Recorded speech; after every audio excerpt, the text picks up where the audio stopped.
Hello,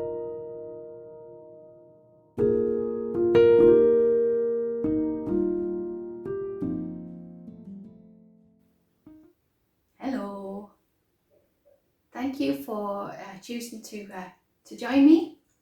It's lovely to have you here. Talk about some knitting. Last time you might remember that I had a problem with my my liquor needle. Now I'm not one. I've never sent food back. I haven't complained about food. My husband and I, we just generally don't. We don't do things like that. So it didn't dawn on me to even think about contacting the manufacturer, and it was I think it must have been the very first message after the last video that said, I think there's a warranty on those needles.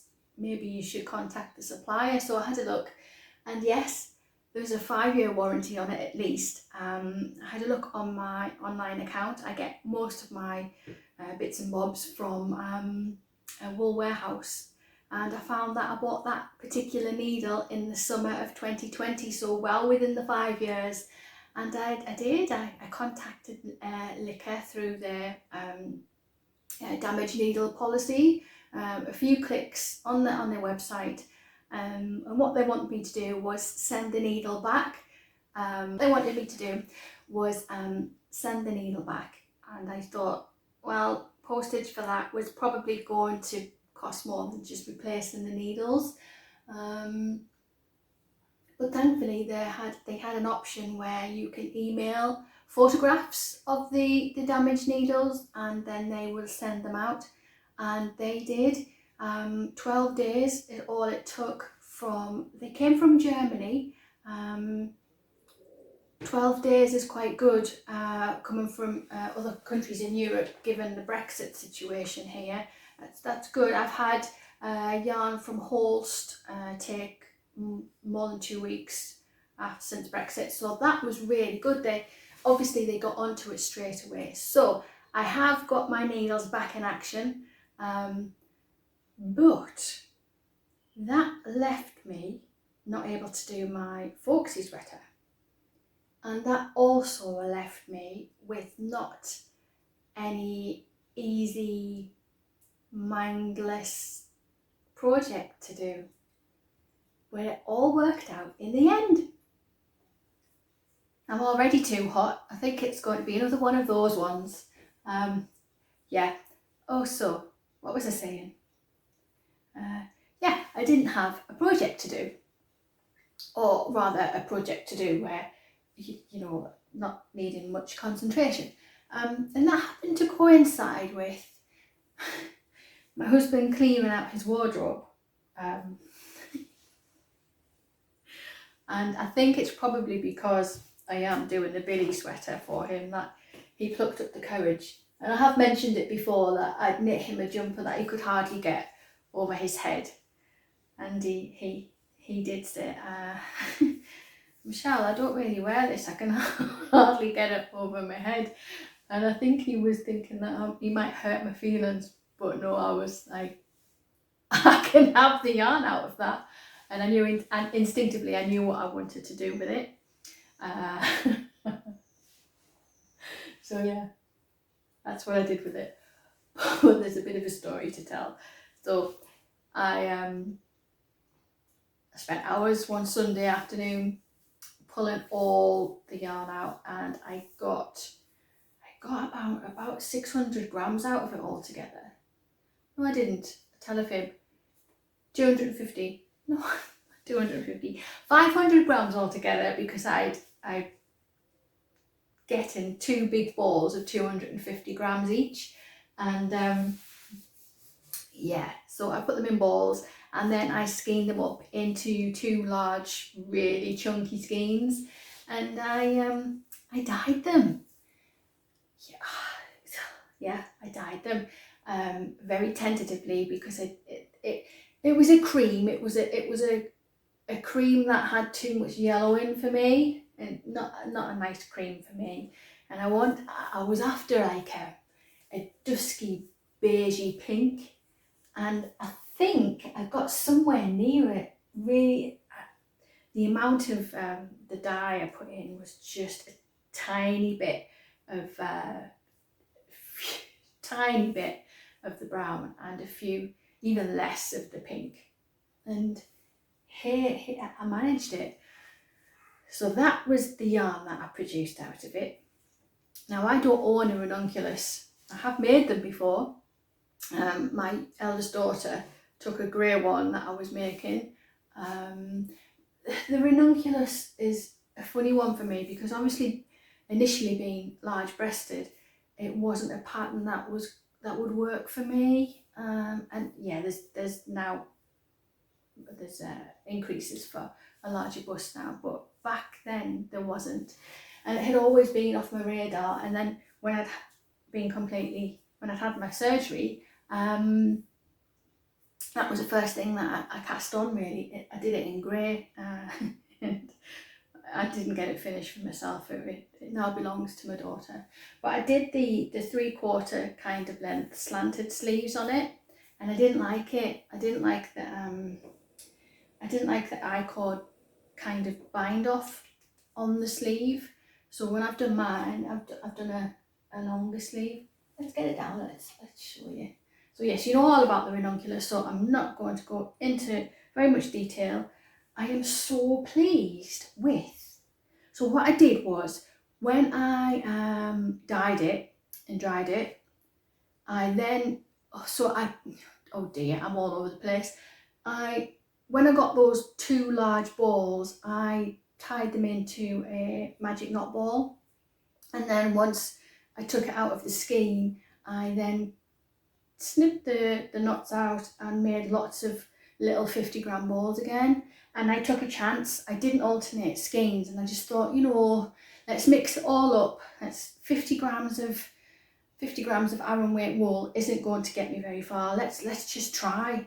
And how lucky am I with the colour placement? It's just all fab, really fab, really fab. Now I'm going to come in quite close. Now I can't see the camera because I have it flipped. I can't see what you can see, so this might not work, but I'm just wondering if you can see a mistake. Can you see the mistake? Sorry, an intentional design piece, not a mistake. Yeah, here. I knew I had to put an extra yarn over for a hole here. Completely forgot about it, and I have no excuse because I had the Knit Companion app open and highlighting as I go. And like I say, I've made one before. We all know as knitters that watch podcasts, and we all know that there should be a 4th hole under there. Thankfully, I think it's all right. I think we know it's there as knitters that have probably knit 1 or 2 of this pattern, but people on the street don't know, do they? So I can live with that. It's just the sort of thing that I do at the minute. I just oh dear. So yeah, that was what I did while I was waiting for the needles. So I had some yarn left over, and weighing it, I feel like I have enough for a hat. Hopefully do. So I'm using just all my little bits, and I am putting them, I've dropped it on the floor, I'll leave it till later. I am putting them into a hat, and the hat I am making is Dorothy by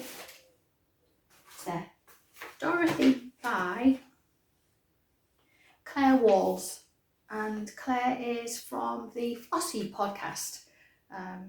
She designs. I have my eye on a shawl pattern of Claire's. And the Flossy podcast. If you haven't watched it, I really like it. She's a northern girl. I think northwest. I'm northeast. Claire's northwest with a slightly different accent, but I think she's in Canada, Nova Scotia. Yeah, I would check Claire out. She's lovely. So I am making the Dorothy hat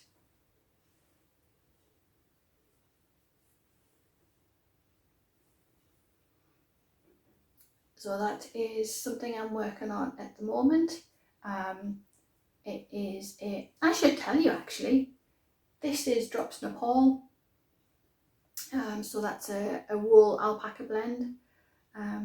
Oh, I forgot to tell you, I have worn this. Where did it go? Yes. I went to the opticians. I should have some different glasses next time. Yeah, so I wore this to the opticians, and here in the UK, even in the north of the UK, we're getting quite a warm spring spell. So off I trot on public transport, all wrapped up with this is one of my base layers, and I'm sat there and the opticians are asking, can you see this line? I'm like, I can't see anything. It's all misted up because I'm still wearing my mask, and my eyes are here on this like glass frame. Sorry, I can't see. And she had to clean it. She had to take it away from me and clean it 5 times because it kept steaming it up. So yes, so there's not much wear left of that in this season, and obviously I'm not going to be able to wear an Aran weight hat with alpaca in it either, but it'll be ready for the autumn. So yes, this is the Dorothy hat. Oh dear, this is the Dorothy hat, and it is a fabulous little pattern. It's charted and it's also written, and it's quite instinctive. I find this simpler to do than what is essentially quite an easy pattern. What am I trying to say? Honeycomb is not a difficult cable pattern in my opinion. What's difficult about this is the increases. To my mind, this is a more difficult pattern to follow. It's not that difficult, but it's a more difficult pattern to follow. But it's instinctive, it's intuitive, and it knits up quite fast being in Aran weight. So I'm thrilled with this, absolutely thrilled. I think it's beautiful, really do think it's beautiful. So yeah, that's on the go.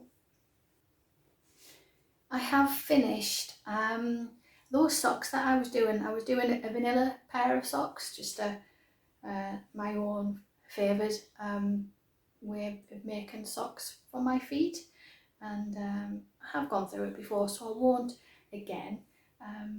But these are knit in Rico vintage in the green and brown colourway. It's quite a nice one. It's got little bits of orange and little bits of pink purpling alongside it. Really like them. What I'll do now, I don't block my socks. I never have. I only have one sock blocker, simply for these purposes. I soak them. I always soak them when I'm finished it, just to settle the stitches. But my grandma didn't block her knits, and I just can't. With everything, I just soak it and then let it dry however it needs to dry. I don't pin things out, I just let it dry. That's better, you can see them now. Yeah, so I have a size 5 foot, and that's a European 38, I believe. So yeah, really quite happy with them. I won't be using them. So let's stick them up there.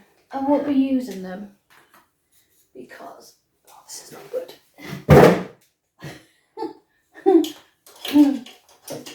I shouldn't have even tried, should I? Okay, I won't be using them because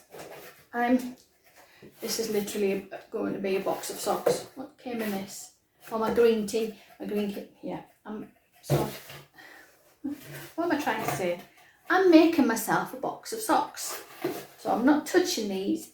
Anything that goes in here goes in there, and it goes under my bed, and it doesn't come out till probably around the 1st of September. Just put them down there. Yeah, so I'm making myself a box of socks. I'm chilly again. Put the Felix back on. All right then. This is still going. The Billie Pullover by Sari Nordlund, and 15 seconds.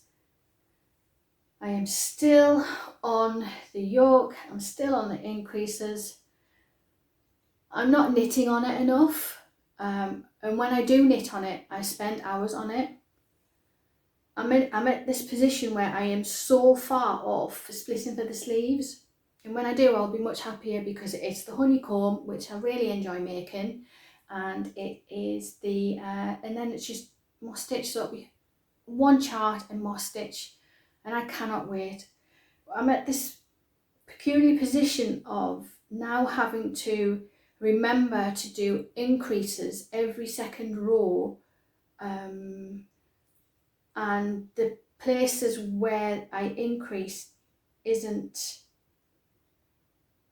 it's before and after a cable, so depending on where I am in the sweater, I have to remember to do that. So I mean, it's not a problem. I've put some markers in to remind me where I'm going, but yeah, I have to remember to do that. That's not on any instructions. It's not on any charts now. I am literally on my own for a little while until I can start to split for the body and sleeves. So yeah, quick, it drops Nepal. I'm knitting that out of, and it's slow going. And yeah, it's not my favourite thing right now. It will be, but at the moment it's not. So then, the Folksy Sweater. Here it is. Now, a few things. This neckline, I'm ever so worried about the neckline. I've tried it on. These are 120 centimetre cables. I've tried it on as best as I can. I don't really want to put it onto scrap yarn to try it on.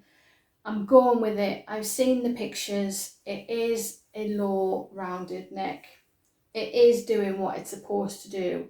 Whether I like it, I don't know. Maybe I'll put some elastic on around the neck if it's a problem. I probably won't. I probably will just let it do what it needs to do. It is intended to be a spring sweater on the more cold days. So I'm not going to want to layer things underneath. I'm going with it. We'll see how it goes. And I did think I could wear this again in the autumn, and I could wear it with a shirt collar, and I think it would be all right. Obviously, choosing patterns in the future, this is all new to me. Yeah, I didn't think about the neckline because instinctively I always went for higher necklines anyway because of the reasons of what I explained last time. So yeah, we'll see how we go with this. We'll see how we go. Slightly worried, not too concerned. I think it'll be fine. So here it is, and I am knitting this out of Jamieson's of Shetland, and this is burnt ochre and the, well, I haven't kept the ball band, but this is only in the fleece, so I'm finished with that one now anyway. And the main body is in Shalmut and Musket 119, and that's double knitting, the Jamiesons of Shetland double knitting. This is a DK weight sweater. Now, the last time, in the last episode, I mentioned early on about ways of keeping the costs down and budgeting when making a sweater. Now, there'll be people out there that will think that Jamiesons and Smith and Jamiesons of Shetland aren't a very expensive yarn. In my opinion, for my budget, they push it. So when I realised I would like to make this and I knew I'd find what yarn I'd like to use, I had to get a little bit creative because I only have a certain amount of money in my yarn budget every month. Now with this one, I'll put it here so I can explain it. So here is repeated down here. I have only bought enough yarn to get me this other repeat in. Don't know if you can see it. So I have only got enough of this to get to about here. And that was what I bought with last month's yarn budget. And it was also the reason why I picked the Charlotte Musket mix, because these are two colours of undyed Shetland fleece. So I am taking a gamble because my yarn budget has now been renewed, and I am expecting, I have ordered the rest for the bottom and basically for the rest of the sweater. After this here, there may be a colour change, there may not be a colour change, but I'm hoping that because this will be the demarcation line, that any colour change, it'll be all right. And sometimes that's the kind of thought processes that I have to go through to get the really lovely, to work with the yarns that I want to work with. And I'm not going to sit here and tell you that I purchased all my yarn up front, because I haven't. And maybe there's people out there that I do have to be careful. What am I saying? Maybe there's people out there. I know there's people out there that have to be careful with how much they spend on their yarns, and yeah. So this pattern. Now, I thought this pattern would be something that I could say, I'm loving it. I'm absolutely loving it. And I thought I would be a beginner colour work. I'm not a beginner at colour work. I do have tension issues, but I'm all right with my colour work. But I thought, it's quite simple, and it is. It's a very simple pattern to follow, but there's so much going on, and with someone who has tension issues, so you do a line of increases here, and then you start on the fleas. So you have to be very careful. The fleas are a little bit of an issue for me, because it's quick, and I get carried away and I forget to stretch it out. And then we've got a round of increases here, and I think you could probably, I can see looking down, you might be able to see the round of increases there. And then we're pretty much straight on to the colour work. Now I'm a little bit puckered, but I think it will soak out. I think it will. I've remembered to pull back on my needles before I start another colour. So fingers crossed, I think it'll be fine. I have produced worse looking colour work that managed to block out easy. And then we have the bobbles. There's nothing on there's nothing on the Ravelry pattern pages about anyone having problems with the bobbles. So it must just be me. I could not work out the instructions of how to do the bobbles on Melody Hoffmann's pattern. Oh, I didn't say. This is the Folksy Sweater by Melody Hoffmann, Bee Mandarins. Oh dear. Yeah. So it must be me. It must be my understanding. I can crochet bobbles and I can knit bobbles, but it's been a long time since I've done either. Thankfully, where have I put it? Oh, I was doing the bobbles on the Dorothy hat. So I had, and how Claire has you do the bobbles on her hat is how I remember how to do bobbles. So it was there in my mind of how to do it. So I've just done, am I dropping my stitches? I forgot I only had a 10 minute thing on my phone. It's just cut out. So I was talking about the bobbles. Let's see if I can show you. It's quite difficult because I'm not too far on. Let's see do it that way. Come close to you. I can show you all actually. Yeah, so it's a really nice pattern, and I was worried about my colour choices and it not being, the contrast not being high enough between the burnt ochre and the grey beige mix, but actually I like it, it's for me, so yeah, I do like it, it's enough, and I think things stand out still, so that's good. Like I've already mentioned, the weather is starting to warm up a little bit. It's lovely, lovely, lovely. I need to get this finished because my window of opportunity in wearing it is fast getting smaller and smaller. So I will be racing with this, and I only have to do that line of colour work again, and then another row of increases, and then I'll be on with splitting, and it will just be simple stockinette. Burnt ochre goes at the bottom of the cuffs.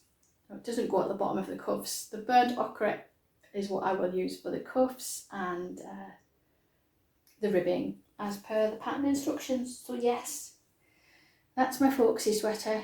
I adore it. I'm so pleased I can get on with it now that the licker needle situation has resolved itself. Okay then, so I'll just lift this up, and you will know by lifting it up that I figured out what to do. I have managed to complete one whole half of my, let's call it a blanket, except it's not a blanket. I'll tell you what, first off, I will say, I've lost my train of thought. Oh yeah, sorry. Tension issues. I did one. One square had 34 rounds, and I did that last year. And this time, because I'm assuming I've relaxed a little bit, my tension has relaxed a little bit, I produced a 34 round square, and it was too big. So yeah, I fudged it.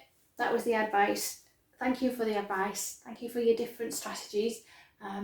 What I decided to do was, not that one, this one, pull the last row out, and we now have a 34, a 33, both the same size, so that's great. Yeah, I fudged it. I just did a row of single crochet, that's a UK single crochet, down to join them. My initial plan was to put borders and then in this colour, and then join in this colour as well, but you may have noticed that I get a little bit warm, and then I get cold, and then I get warm, and then I get cold. Because of my treatments, I am now menopausal, so I get the hot flushes and I get the night sweats. My grandma told me never to use the word sweat when I'm talking to a group of ladies. I must use the word perspire. So I get the night perspiration. The night sweats, Grandma. Yeah. So this isn't going to be a blanket because I need a dressing gown. I need a nice big cardigan that I can relax in of an evening when I'm sat in my bed reading, or sat downstairs knitting, or whatever it is, because at the moment I have a very lovely dressing gown that is grey and is 100% acrylic, and boy oh boy, I am wrapped in plastic. I'm not coping. So I always need blankets, and I will make more blankets. I didn't really need a blanket for my bed, but I needed a dressing gown that, one, would be a warm layer, but two, I could be breathable. And yeah, my husband will be laughing because I haven't told him that this has had a change of destination, and he will be laughing. He just watches them all. All right, and so this is the plan. Yeah, I'll put it on the screen. I'm making it into a dressing gown. So you can see by what I've just popped up on the screen, that's the basic idea. This is going to be miles bigger. I really will be wrapped in a blanket, and you won't be able to see this, but that's it on the floor. That's touching the floor. Let's see if I can stand up. So that's how long it is. So it generally is going to be a dressing gown. I'm really excited about it. I have been putting more work into it, and the best thing that's come out of it, those little mounds that I'm doing because of the tension. Thank you to someone who explained, sorry for calling you someone, that's really rude, but explained that if I move it on, it will help with, move the stitches on every row, because I put all mine start and finish in every single place. If I move them on, it would help. That's great, thank you. I know that for the future now. So what I was saying was, I was having to buy yarn to bring this into a completion, and I still, looking at it, I still probably will need to buy a little bit more yarn to finish it off. But because this is now not a bed from a blanket that visually needs, I suppose it doesn't, but if I was going to have this in my bedroom, I would want it to, every row to be complete in its colour. So now it doesn't matter. I don't know why. I don't know what makes a difference, whether it's sat on my bed or whether it's sat around me, but I feel that because it's for me now, that doesn't matter. So what I'm doing is, with the little bits of leftovers that I have, I'm producing knot balls. So there's lots of different kind of, like, can you hear my stomach? I am so sorry. So there's lots of different blues in this. So when I come to do a blue line, there's greens, there's 2 greens. I think that's got different blues inside it, different greens inside it. Yes, it has. So yes, so when it comes to it, oh goodness, I haven't finished this. I'm mid-row. Yeah, I'm mid-row. Where is it? Can't see it.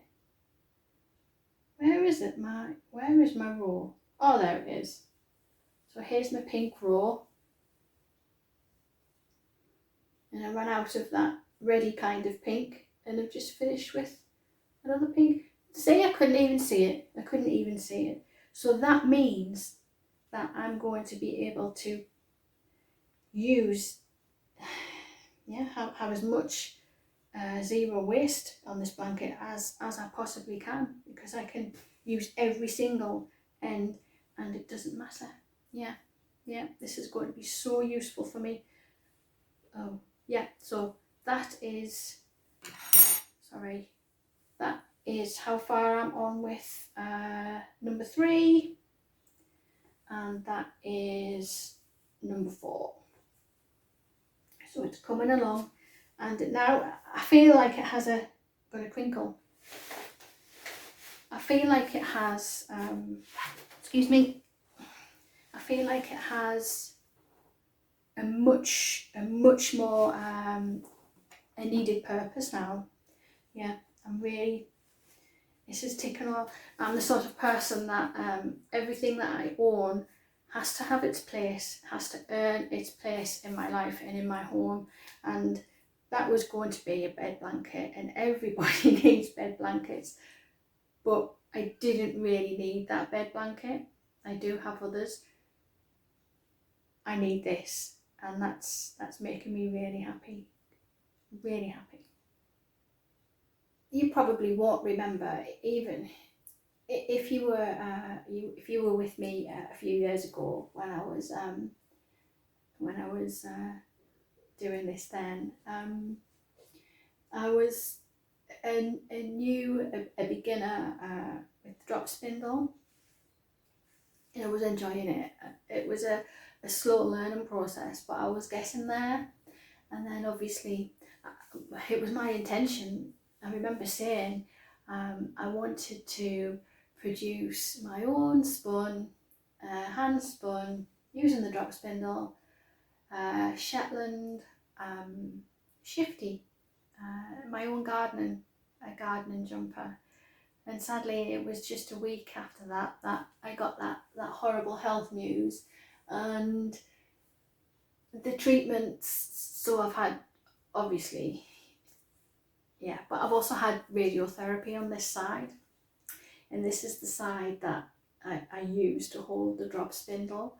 And I also have lymphedema in this arm. If you ever see me wearing a compression sleeve, that's why. It's because I've had lymph nodes removed, and my lymphatic system here doesn't work as good as it should. So yeah, so I have a lot going on. The radiotherapy, it tightens all this muscle. Obviously the scar tissue there as well. So it's livable with, it's absolutely fine. But I've tried drop spindle, I've tried with my drop spindle, and I can do it.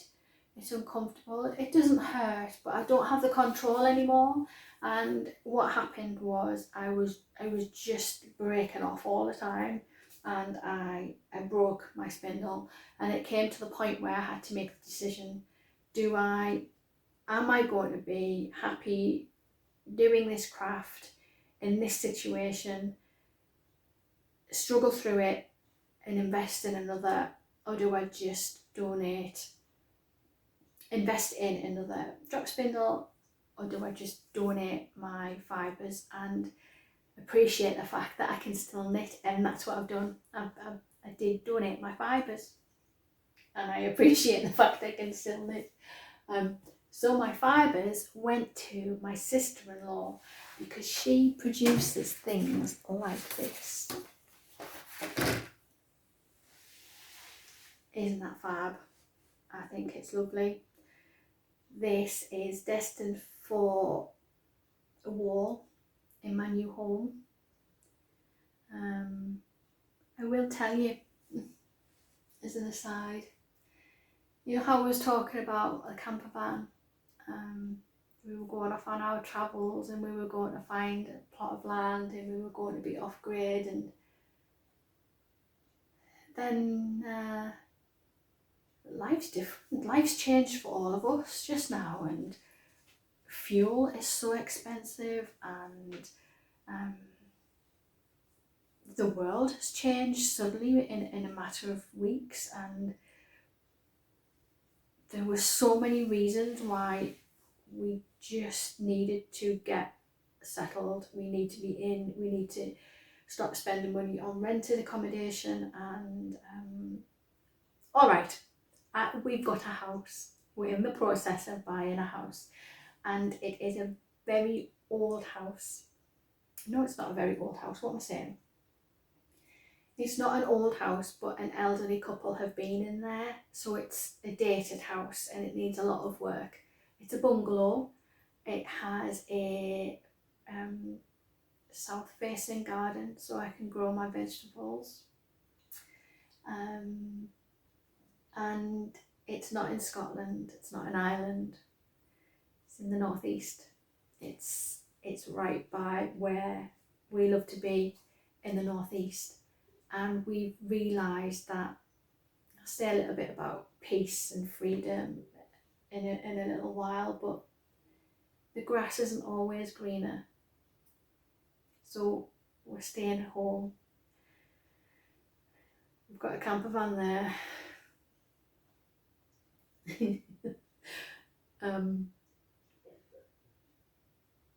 guess that will be our holiday home from now on. So yes, I do have a house. I'm sorry I couldn't bring you with me in the search for the house.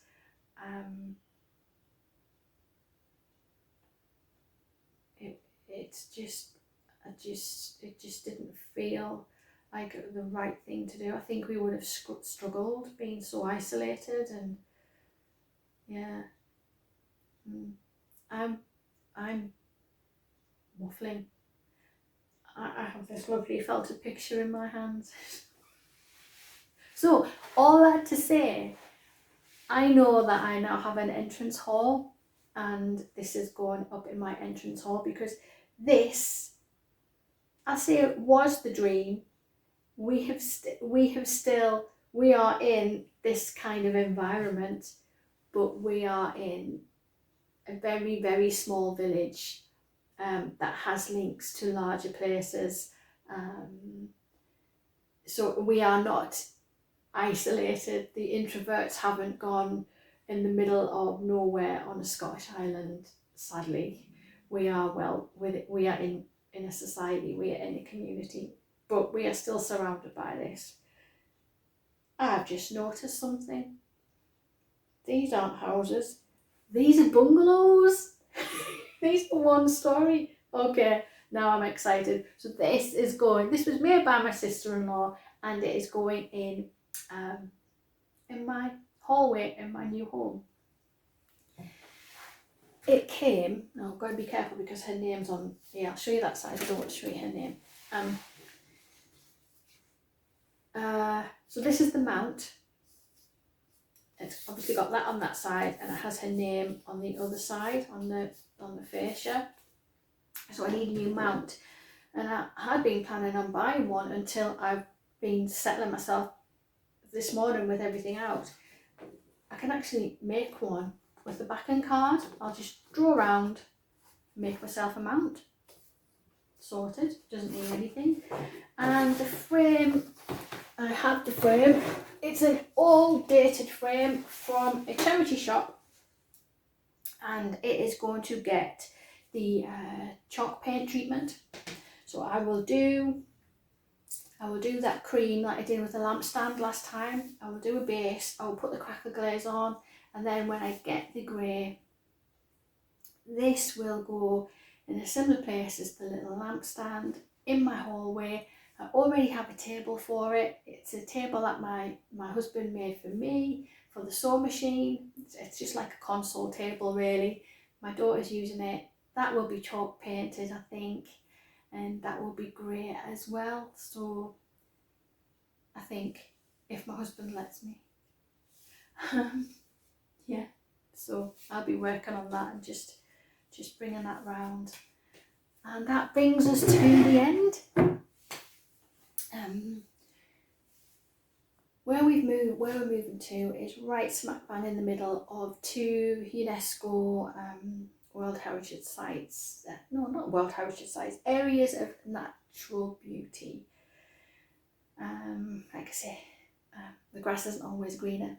And at the weekend we visited High and Low Force, a stunning place, a different place, and it's where The Witcher, the Netflix series The Witcher, they filmed a lot of series 2 there.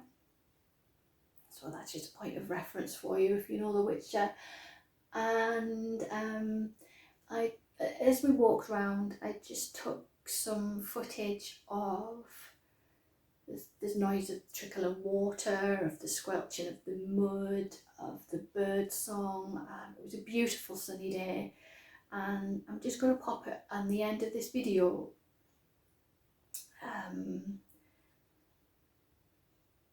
Because I'm mindful that I have freedom and peace, relative security, enough to not have to worry every day. It's hard enough worrying about health issues to worry about my immediate life. So if you need some time out to escape, 5 minutes of of being in nature as you knit. I'm happy to do that for you on the end of this video. So I will say bye bye now. Thank you so much for your comments and your support. Thank you for clicking and choosing to spend some time with me and indulging me as I talk about the things that I'm making. You've all been fab. Thanks ever so much. See you the next time. Bye bye.